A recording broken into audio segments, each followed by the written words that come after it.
In Māori culture, a pepeha is a way of introducing yourself.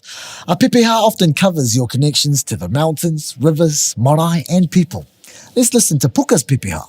Whakarongo mai. My pepeha goes like this.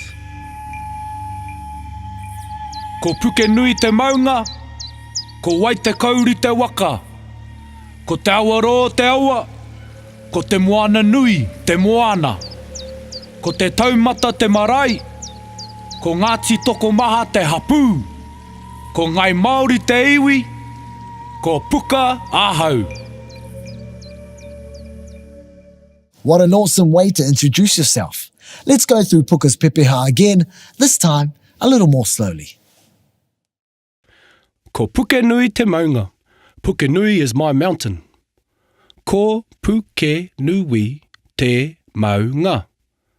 Ko puke nui te maunga. Ko wai te kauri te waka. Wai te kauri is my waka.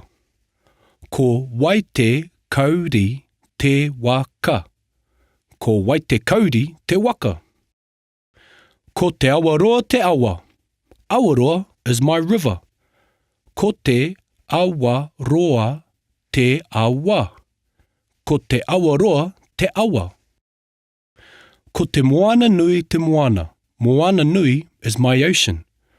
Ko te moana nui te moana.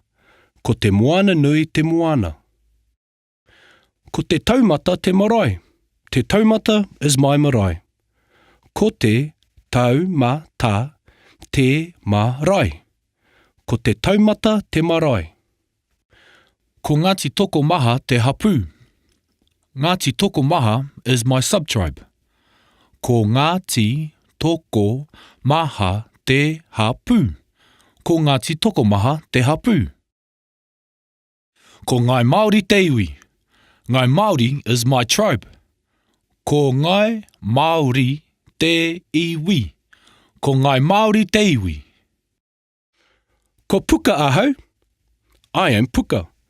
Ko puka ahau. Ko puka ahau. Tau ke. Well done, Puka.